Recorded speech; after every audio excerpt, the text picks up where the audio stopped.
Monster ini suka makan bulu cerpelai. Mulutnya penuh dengan bola-bola kecil berlapis. Ia membuang semua anggota tubuh manusia. Tetapi ia menyukai sensasi bulu di mulutnya. Setelah makan, ia mengendus dengan penciumannya yang tajam. Dan menemukan seorang anak kecil di depannya. Ia mengulurkan tangannya yang besar. Siap untuk makan lagi. Tapi saat itu, seorang manusia memanggilnya. Kesatria di depannya tampak ketakutan. Tangannya gemetar. Bahkan pedangnya pun tak bisa ia pegang dengan stabil. Monster itu tertawa mengejek. Dan mengayunkan palu godamnya ke arah kesatria. Semua orang mengira ia akan hancur menjadi daging cincang. Bahkan anjing tua di sampingnya pun tak tega melihatnya. Namun di luar dugaan, ia menahan serangan monster itu. Sementara monster itu masih terkejut. Kesatria itu menepis tangan besarnya. Dan membelahnya menjadi dua dengan satu tebasan. Darah muncrat kemana-mana. Adegan ini disaksikan oleh semua penduduk desa yang hadir. Yang memuji kesatria itu sebagai pahlawan. Sejak saat itu, kesatria itu mulai memburu monster. Membunuh mereka satu persatu. Darah menumpuk menjadi lautan. Namun ia tidak puas dengan itu. Ia ingin pergi ke Pulau Setan. Untuk membunuh Raja Setan yang legendaris. Dan mengembalikan kedamaian bagi umat manusia. Seperti yang diduga, setelah pertarungan sengit, kesatria itu membunuh Raja Setan. Namun, kata-kata Raja Setan membuat kesatria itu sangat penasaran. Raja Setan memberitahu kesatria itu, bahwa meskipun ia telah dibunuh, suatu hari nanti iblis akan turun ke dunia. Dan membawa bencana yang lebih besar bagi umat manusia. Setelah membunuh Raja Setan, kesatria itu hidup menyendiri untuk sementara waktu. Mungkin karena memikirkan kata-kata Raja Setan, kesatria itu selalu gelisah. Suatu hari, seorang monster yang mirip manusia datang menemui kesatria itu. Ingin mati, karena ia menikahi seorang manusia. Tetapi tidak bisa menahan naluri buasnya. Dan memakan istrinya. Sebelum mati, ia meminta kesatria itu untuk merawat putranya. Kesatria itu tidak merasa iba. Dan membunuhnya, tetapi berjanji untuk merawat putranya. Keesokan harinya, ia pergi mencari putra monster itu. Dan menemukannya diikat dan dipukuli. Ia dikelilingi oleh penduduk desa yang marah. Kesatria itu segera menghentikan mereka. Dan menyelamatkan anak laki-laki yang putus asa itu. Alasan mereka melakukan itu, adalah karena ada tanduk di kepala anak laki-laki itu. Itu adalah tanda monster. Dan ia harus dibunuh. Kesatria itu memandang anak laki-laki yang menangis terseduh-seduh. Dan merasa iba, memutuskan untuk membawanya pulang. Dan hidup menyendiri bersamanya. Ia membawa anak itu untuk membelah kayu bakar. Berburu monyet bersama, memasak bersama. Akhirnya, anak itu menunjukkan senyum yang telah lama hilang. Namun kebahagiaan itu segera hancur. Suatu hari, saat mandi bersama anak itu, langit di kejauhan bergemuruh dengan petir. Suara ledakan yang dahsyat terdengar. Segerombolan iblis turun, dan iblis legendaris juga muncul di daratan.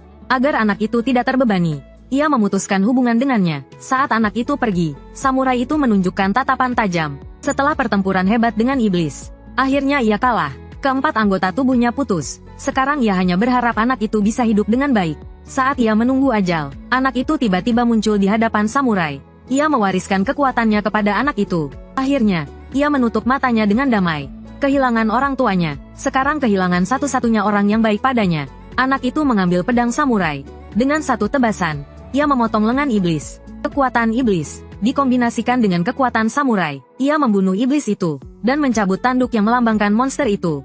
Darah terus mengalir dari kepalanya. Generasi baru pembasmi iblis pun lahir. Anak itu mencabut tanduk dari kepalanya sendiri. Wajahnya berlumuran darah. Tetapi ia tidak merasakan sakit sedikit pun. Bersumpah untuk membasmi semua iblis di dunia. Setelah membunuh iblis itu, ia mengembara dari satu negara ke negara lain. Hanya untuk membunuh iblis. Suatu hari, ia bertemu Putri Sally yang sedang bepergian. Sally, yang belum pernah meninggalkan negaranya, sangat tertarik pada orang asing ini. Membawanya kembali ke istana, barulah ia tahu bahwa dia ternyata laki-laki. Oh, kamu tidak punya dada sama sekali. Tentu saja, aku laki-laki. Tapi kamu lebih kurus dariku. Dan kulitmu juga bagus. Ini sudah sangat. Kamu laki-laki. Iya, tapi kamu lebih kurus dan lebih cantik dariku. Ada apa sebenarnya ini? Sementara itu, di aula istana, seorang tamu tak diundang datang. Seekor iblis bertanduk dua, menuntut raja untuk menyediakan 30 orang setiap bulan sebagai persembahan. Jika tidak, mereka akan dihancurkan seperti negara tetangga. Para prajurit marah dan hendak membunuh iblis itu. Tapi hanya dengan satu tatapan, mereka terbunuh seketika. Iblis itu kemudian berbalik dan pergi dengan angkuh. Tapi saat menuruni tangga, ia melihat anak itu bersama sang putri. Ekspresi angkuhnya langsung berubah menjadi keringat dingin. Kenapa? Kenapa dia ada di sini? Ketakutan. Ia langsung kabur. Tetapi anak itu melihatnya. Ketemu kau, iblis tua itu keluar kota. memanggil teman-temannya dan segera melarikan diri. Mereka bilang orang yang menghancurkan negara iblis ada di kota ini, tapi mereka tidak tahu kalau ajal sudah ada di belakang mereka. Melihat ajal, iblis tua itu gemetar ketakutan. Tapi iblis yang kuat berkata dengan sombong, "Seberapa hebatnya manusia, dia hendak maju dan menghancurkan manusia seperti semut ini." Tinju seukuran karung pasir diarahkan ke arah ajal. Terlihat ajal memakai ikat kepala dan menghunus pedangnya. Mata penuh kekuatan muncul. Dia menyerbu dan menebas iblis itu dengan beberapa gerakan.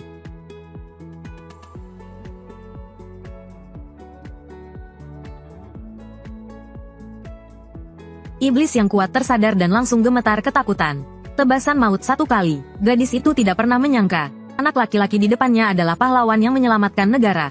Tetapi dia justru merasa takut padanya. Meskipun anak laki-laki itu masih tersenyum, dia hanya merasa sangat ketakutan. Melihat itu, anak laki-laki itu tidak terkejut. Dia diam-diam membawa anjingnya dan berbalik pergi, melanjutkan perjalanan ke tujuan berikutnya. Saat itulah gadis itu tersadar dan ingin mengejarnya. Tetapi ketika dia melihat potongan tubuh yang berserakan, dia tidak bisa melangkah lagi. Dia hanya merasa mual dan ingin muntah. Kotor sekali. Bau sekali. Kalau saja dia tidak peduli dan mengikutinya. Aku akan memberinya kue dango. Tokoh utama wanita adalah putri kerajaan yang paling mulia. Tetapi dia selalu mendambakan dunia di luar tembok istana. Dia ingin berkelana, tapi setiap kali dia dihalangi oleh para prajurit. Sampai suatu hari, dia bertemu dengan seorang pengembara bernama Momotaro. Secara kebetulan, sang putri akhirnya mendapatkan beberapa informasi tentang dunia luar. Momotaro memberitahunya, dunia luar tidak sebaik kehidupan yang aman dan damai di sini. Monster mengamuk di mana-mana, manusia yang lemah, bersama dengan tembok kota, sama sekali tidak berdaya melawan mereka. Tapi sang putri yang bosan dengan kehidupan yang monoton tidak peduli. Selama beberapa hari dia terus mengganggu Momotaro, ingin bepergian bersamanya. Dia pikir jika Momotaro yang lemah bisa berkeliaran di mana-mana, maka dia pasti juga tidak akan dalam bahaya. Momotaro tidak menjelaskan banyak, hanya mengatakan bahwa bepergian dengannya akan membahayakan nyawa. Mendengar itu, sang putri terkejut, dan langsung ragu-ragu lagi. Sementara itu, seorang iblis bertanduk, muncul di kerajaan dengan terang-terangan, dan mengancam raja tanpa rasa takut. Dia menuntut 30 manusia sebagai persembahan hidup setiap bulan, atau dia akan menghancurkan kerajaan. Mendengar itu, para prajurit langsung menghunus pedang mereka untuk membunuhnya. Namun, sedetik kemudian, kepala mereka dihancurkan dengan satu tamparan. Raja langsung panik. Setelah menunjukkan kekuatannya, iblis tua itu pergi. Sebelum pergi, dia tidak lupa mengingatkan raja untuk menyerahkan persembahan dalam batas waktu. Namun, tepat setelah pamer kekuatannya, iblis tua itu bertemu dengan Momotaro yang sedang lewat. Wajahnya langsung pucat pasi, keringat mengucur deras. Dia langsung melarikan diri sebelum ketahuan. Tapi dia tidak tahu kalau Momotaro juga sudah melihatnya. Akhirnya aku menemukanmu. Sang putri kemudian tiba di istana. Namun, ia mendapati para menteri bertingkah aneh. Wajah mereka tampak panik. Bahkan ayahnya, yang biasanya melarangnya pergi, secara mengejutkan mengizinkannya untuk bepergian. Sang putri sangat bingung. Saat itu, ia mendengar keributan para prajurit. Sang putri bergegas keluar untuk melihat. Ia mendapati di luar tembok kota, muncul sekelompok besar Oni. Melihat situasi ini, sang putri tidak panik. Sebaliknya, matanya memancarkan cahaya aneh. Tubuhnya juga terasa panas. Ia tanpa sadar, ingin lebih dekat dengan para Oni itu. Sementara itu, kakek Oni yang melarikan diri tiba di luar kota, dan mendesak mereka untuk segera pergi. Ada monster berbahaya di dalam kota. Namun, Momotaro sudah muncul di gerbang kota dengan pedangnya. Ia menatap mereka dengan tajam. Kakek Oni itu langsung panik. Pemimpin Oni tidak peduli. Sang putri tiba dan menyuruhnya untuk segera kabur. Tetapi Momotaro tetap tenang, dan tidak bergeming. Mendengar itu, Oni tersebut menjadi tertarik. Ia mengangkat tinjunya, hendak menghancurkan pemuda di hadapannya. Namun, hanya kilatan pedang yang terlihat. Oni itu memegangi lengannya yang putus. Kesakitan. Momotaro dengan tenang mengikat rambutnya, dan mengenakan ikat kepala. Lalu, ia perlahan menghunus pedangnya. Tatapannya menjadi tajam. Ia kemudian menerjang ke arah kerumunan Oni dan mulai membantai mereka. Sendiri, dengan pedangnya, ia menghabisi seluruh pasukan Oni. Sang putri menyaksikan pembantaian sepihak ini, dan benar-benar terkejut. Seolah-olah Momotaro lah iblis haus darah yang sebenarnya. Bahkan senyumnya yang polos, terlihat sangat menakutkan. Untuk memburu kalian. Hanya seorang musafir. Setelah selesai dengan para Oni, Momotaro melanjutkan perjalanannya. Sang putri ingin ikut dengannya, tetapi dihentikan oleh mayat Oni yang tidak terlalu berbeda dengan manusia. 1 bulan kemudian, sang putri akhirnya memutuskan untuk merasakan dunia luar tembok. Ayahnya mengerti dan tidak menghalanginya lagi. Begitulah, sang putri memulai perjalanannya. Namun tak disangka, ia langsung menemukan makhluk yang sangat aneh. Payudara besar. Gadis itu dulunya adalah putri kerajaan yang paling mulia. Sebagai seorang musafir baru, selain payudaranya yang menonjol, ia hanyalah seorang gadis polos yang naif. Dikira jika ia bertemu monster, akan terjadi hal yang sudah diduga. Namun ternyata, ada rahasia aneh yang tersembunyi di dalam tubuhnya. Setiap kali ia dekat dengan monster bertanduk besar, matanya akan berbinar-binar, dan tubuhnya juga akan menjadi bersemangat. Perasaan ini, sama seperti waktu itu, tubuhku panas sekali. Tapi iblis semacam ini hanyalah iblis terlemah. Dan di antara mereka, Oni yang memiliki nama, memiliki kekuatan yang luar biasa. Seperti Oni bermata satu yang cantik di depanku ini. Setiap kali dia mengangkat rambutnya dan memperlihatkan mata lainnya, sebuah kota manusia akan dihancurkan. Jalanan yang damai dan tenang beberapa detik yang lalu, detik berikutnya berubah menjadi abu oleh laser. Tembok tinggi yang dibangun manusia tidak berarti apa-apa bagi mereka. Dan gajah laut yang bersama Oni bermata satu, bertugas membantai semua manusia di dalamnya. Dia melihat para prajurit yang berisik di depannya. Hanya dengan menangkupkan kedua tangannya, dia bisa membunuh satu orang. Lalu dengan lambaian tangannya, dua prajurit lainnya langsung lenyap. Membunuh semudah menghancurkan semut. Para prajurit di dalam kota tidak bisa melawan sama sekali. Namun, saat dia menikmati pembantaian, dia melihat mata sang gadis berbinar. Seperti orang kesurupan, gadis itu berjalan lurus ke arahnya, menghadapi gajah laut yang jauh lebih besar darinya. Sang gadis justru semakin bersemangat. Tanpa sadar, sudut bibirnya terangkat. Melihat manusia seperti semut berani mengejeknya, gajah laut langsung murka. Dia mengayunkan tinjunya, ingin menghancurkannya menjadi daging cincang. Saat itu, di hati sang gadis seolah muncul api, yang perlahan berubah menjadi bentuk hati. Detik berikutnya, sebagian besar tangan gajah laut lenyap. Rasanya luar biasa. Gajah laut tidak percaya apa yang baru saja terjadi. Dia mengangkat tinjunya lagi dan memukulnya. Tapi hasilnya, dia masih dengan mudah ditangkis.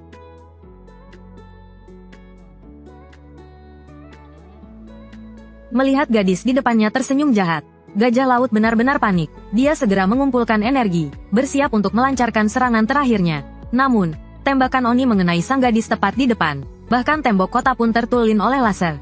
Tapi saat asap menghilang, sang gadis ternyata tidak terluka sedikit pun. Lalu dia perlahan mencabut pisau pendeknya, dan menunjukkan senyum ramah. Kilatan pisau terlihat, pisau pendek itu berlumuran darah. Dan gajah laut, terkoyak dengan luka yang sangat dalam. Seiring gajah laut kehilangan nyawanya, bentuk hati di mata sang gadis menghilang. Detik berikutnya, dia pingsan. Saat dia sadar kembali, dia tidak ingat apapun yang baru saja terjadi. Sementara Oni bermata satu lainnya yang menghancurkan tembok, telah ditangkap hidup-hidup. Gadis ini tidak pernah menyangka, sebagai Oni tingkat tinggi, dirinya akan menjadi tawanan manusia. Padahal, dia adalah Oni tingkat tinggi yang langka yang memiliki gelar, dan memiliki mata Oni yang mengandung kekuatan dahsyat. Tembakan Oninya dapat menghancurkan apapun yang disentuhnya. Bahkan bukit pun tidak dapat menghentikannya. Terlebih lagi, dia juga menguasai teknik senjutsu. Selama mata Oni yang tersebar tidak musnah, dia bisa menyatukan kembali tubuhnya, hampir abadi. Namun kini, dia menemukan fakta mengerikan. Tidak hanya pukulannya yang lemah, tetapi juga sumber kekuatan kebanggaannya, mata iblis dan tanduk iblisnya. Semuanya telah lenyap. Setelah otaknya sesaat blank, ingatannya kembali. Akhirnya dia teringat, manusia mengerikan berwajah malaikat itu. 2,5 jam yang lalu, mata iblis menghancurkan tembok kota dengan meriam iblisnya. Dan iblis walrus masuk untuk membantai. Dia sendiri duduk di bawah pohon untuk memulihkan kekuatannya, bersiap untuk menyerang kota lagi. Namun, tiba-tiba terdengar suara di belakangnya. Dia sama sekali tidak menyadarinya. Tapi dia segera tenang, karena hanya ada satu orang. Meskipun energinya belum pulih sepenuhnya, itu lebih dari cukup untuk menghadapi manusia biasa. Dia bisa menggunakannya untuk menghabiskan waktu. Namun, begitu pikiran itu muncul,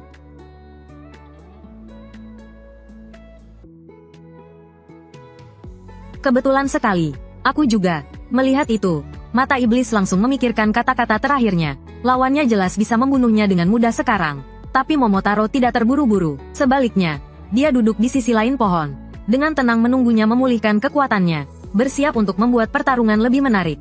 2,5 menit berlalu, tubuh mata iblis secara bertahap membesar, dan energinya telah pulih sepenuhnya. Melihat Momotaro masih tenang, mata iblis perlahan mengeluarkan mata iblisnya. Lalu dia meremasnya dengan kuat. Seketika, mata iblis yang tak terhitung jumlahnya terbelah dan melayang di udara. Selama mata iblis tidak lenyap, dia tidak akan mati. Setiap kali Momotaro membelahnya menjadi dua dengan pedangnya, tubuhnya akan berubah menjadi kabut hitam.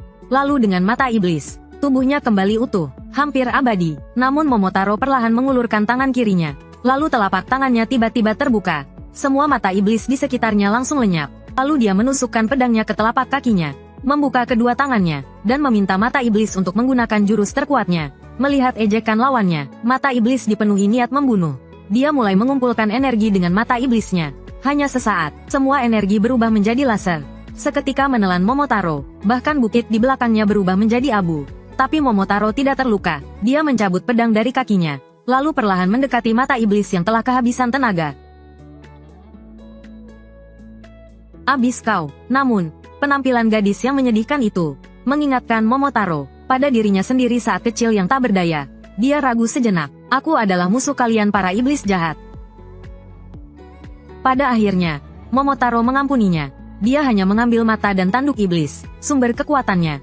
Dengan begitu, dia bukan manusia atau iblis. Dikucilkan oleh manusia, dan dibenci oleh iblis. Setelah itu, Momotaro melanjutkan perjalanan membasmi iblis. Sang heroin mengetahui bahwa insiden itu berhubungan dengan Momotaro, dan segera memutuskan untuk kabur dari penjara bersama iblis mata satu.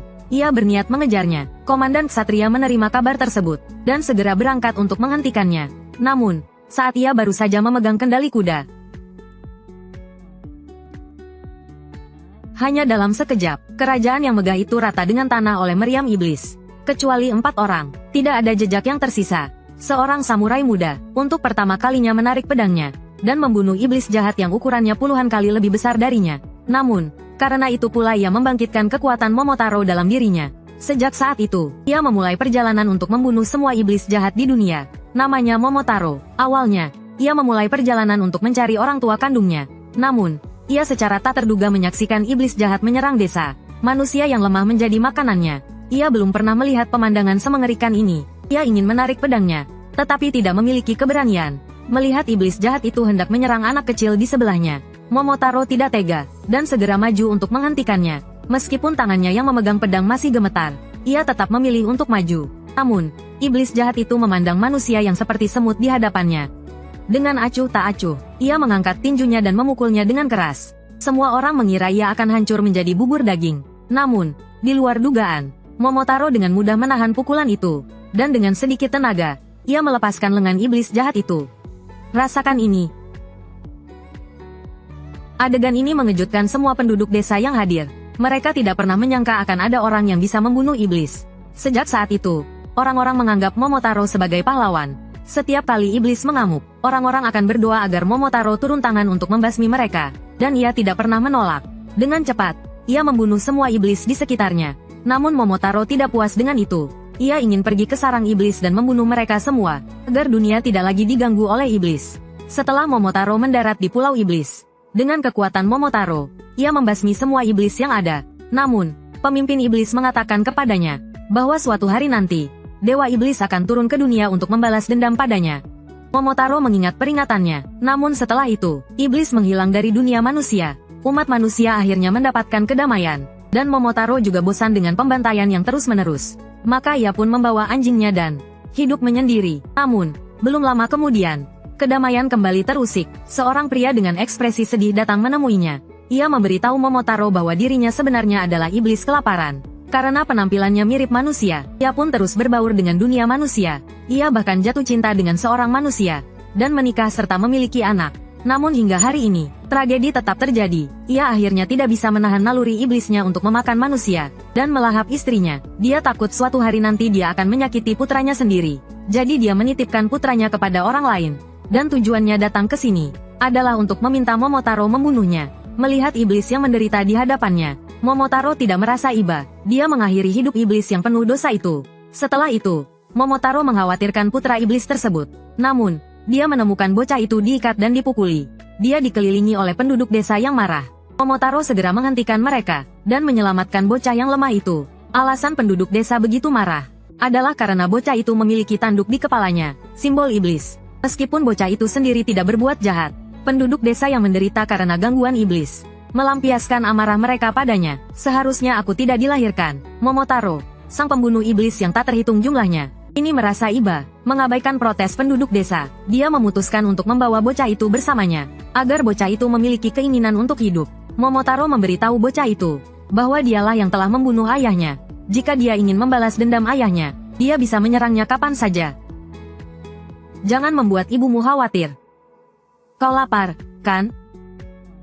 Saat itu, bocah itu tidak bisa menahan amarahnya lagi, dan menebas kepala Momotaro dengan pedang. Tapi dengan kekuatannya saat ini, dia bahkan tidak bisa memotong sehelai rambut Momotaro. Momotaro awalnya ingin menggunakan kebencian untuk memotivasi bocah itu agar tumbuh dewasa. Tetapi dia tidak menyangka bocah itu tidak mau menyerah. Suatu malam, bocah itu tidak sengaja mendengar kebenarannya. Dia mengerti bahwa semua yang dilakukan Momotaro adalah untuk kebaikannya. Jadi dia mulai menerima ajarannya, berlatih berburu bersamanya, memasak bersama. Akhirnya, bocah itu menunjukkan senyum yang telah lama hilang. Seorang pembunuh iblis yang tak terhitung jumlahnya, dan seorang anak iblis yang kesepian, menghabiskan waktu yang sangat bahagia bersama. Namun, kebahagiaan selalu singkat. Pada hari itu, langit di kejauhan dipenuhi petir dan guntur. Setelah kilat menyambar tanah, ribuan iblis berkumpul di dunia, dan dewa iblis legendaris juga turun ke daratan. Menyadari semua ini, Momotaro, agar bocah itu tidak terlibat, sengaja memprovokasi bocah itu, dan memaksanya untuk pergi. Dia sendiri pergi untuk melawan dewa iblis. Namun, Momotaro yang tak terkalahkan akhirnya kalah dari dewa iblis. Keempat anggota tubuhnya putus, meskipun pada akhirnya dia menggunakan tekadnya untuk menggigit pedangnya dan melawan balik. Itu sia-sia, Momotaro tidak lagi memiliki kekuatan untuk melawan. Dia hanya berharap bocah itu bisa hidup dengan baik. Tetapi saat dia menunggu kematiannya, bocah itu muncul di hadapannya. Dia tidak percaya bahwa Momotaro yang tak terkalahkan di matanya juga bisa mati. Padahal belum lama ini mereka mengatakan akan selalu bersama. Momotaro ingin mengelus kepala bocah itu untuk menghiburnya. Namun tak berdaya, hanya bisa memaksakan senyum. Di saat-saat terakhir hidupnya, Momotaro mentransfer semua kekuatan persiknya kepada anak laki-laki itu. Dia hanya berharap anak laki-laki itu, yang kini memiliki kekuatan, bisa hidup bahagia selamanya. Kemudian, tembakan Oni melesat deras. Namun, anak laki-laki itu tidak terluka. Dalam sekejap mata, dia sudah berada di depan Oni, dan menebas lengannya. Lalu dia mulai melahap kekuatan Oni. Kekuatan Oni dalam dirinya mulai bangkit. Tanduk Oni di kepalanya juga semakin membesar. Ditambah dengan kekuatan persik yang baru diwarisinya, anak laki-laki itu dengan mudah membunuh Oni. Setelah pertarungan berakhir, dia mencabut tanduk Oni di kepalanya. Sejak saat itu, dia mewarisi nama Momotaro, dan bersumpah untuk membunuh semua Oni di dunia. Dia adalah salah satu dari sedikit Oni, yang diciptakan langsung oleh Raja Oni. Oni wajah biru, kekuatan yang dimilikinya, jauh melampaui Oni lainnya, bahkan Oni mata. Oni tingkat tinggi, merasa takut padanya. Ketahuilah, tembakan Oni dari mata Oni yang dibanggakannya, dapat dengan mudah menghancurkan gunung. Satu-satunya kelemahannya adalah, setelah menembak, dia akan berubah menjadi anak kecil, dan membutuhkan 5 menit untuk memulihkan energi. Namun, Oni wajah biru tidak memiliki kelemahan ini, dan kekuatan tembakan Oninya jauh melampaui Oni mata. Hanya dengan satu tembakan, dia bisa meratakan seluruh negara. Oni wajah biru memandang beberapa orang yang berhasil lolos, dan Oni mata yang telah kehilangan mata dan tanduknya. Tanpa ragu, dia menganggap mereka semua sebagai musuh. Dia segera memutuskan untuk membunuh mereka semua. Dia memutuskan untuk memusnahkan mereka semua. Hentikan, Oni wajah biru. Suara Raja Oni yang tiba-tiba menghentikannya. Raja Oni tidak menjelaskan alasannya menghentikannya, hanya memerintahkannya untuk mundur. Meskipun Oni wajah biru tidak rela, dia tidak punya pilihan selain patuh. Mereka pun kembali lolos dari maut. Sementara itu, Raja Oni yang menyamar sebagai pendeta, di sebuah gereja di kota manusia, menampung sekelompok anak manusia yang tidak tahu apa-apa. Oni wajah biru yang datang sangat tidak senang dengan tindakan Raja Oni, dan tanpa ampun memakan seorang gadis kecil. Dia menanyakan alasan Raja Oni melarangnya membunuh manusia-manusia itu. Raja Oni menjawab bahwa dia sedang menyelamatkannya. Ketahuilah, di dalam tubuh gadis itu, tersembunyi kekuatan khusus untuk melawan Oni. Jika niat membunuh muncul dalam dirinya, dia bisa membunuh Oni apapun. Namun, Oni wajah biru yang sombong tidak mempercayainya. Tubuh yang Tuan berikan padaku ini, bagaimana mungkin manusia bisa melukainya? Oni wajah biru yang angkuh segera mendapat pelajaran pahit. Suatu hari, dia bertemu dengan manusia yang tampak sangat lemah. Kebetulan aku lapar, aku tahu ini akan terjadi. Kasihan sekali, setidaknya buatkan dia nisan. Maaf, semua salahnya. Mendekat tanpa pertahanan. Tak sengaja ku tebas dia. Melihat tatapan lembut lawannya, Raja Iblis langsung mengenali dia sebagai Momotaro, pembasmi iblis. Iblis berwajah pucat yang kepalanya terpenggal belum sepenuhnya mati. Momotaro tak ragu, siap untuk menghabisinya. Namun, dalam sekejap, Raja Iblis muncul di belakangnya, dan memintanya untuk mengampuni iblis berwajah pucat. Melihat kekuatan Raja Iblis, Momotaro langsung tertarik. Lagi pula, dia selalu membunuh iblis dengan sekejap. Tidak ada kesenangan dalam pertarungan. Momotaro kemudian mengayunkan pedangnya ke arah Raja Iblis. Tetapi Raja Iblis menangkisnya hanya dengan 2 jari. Mendengar Raja Iblis mengatakan tidak berniat jahat, dan kemampuannya untuk membunuh iblis tidak aktif, Momotaro menyadari bahwa Raja Iblis jelas bukan iblis biasa, jadi dia berhenti menyerang. Seekor kelinci betina berpakaian pelaut yang ditemukan di tengah jalan. Seberapa hebatkah dia? Dengan tendangan ringan, dia bisa membunuh ayam yang telah berlatih selama 2,5 tahun. Bahkan jika tubuhnya tinggal setengah, dia bisa pulih seketika, dan ketika dia berubah menjadi gelap, dia lebih menakutkan. Sayap hitam tumbuh di punggungnya, dan tangannya menjadi hitam pekat, seolah-olah dia dirasuki iblis. Lawannya adalah vampir yang telah hidup selama 900 tahun.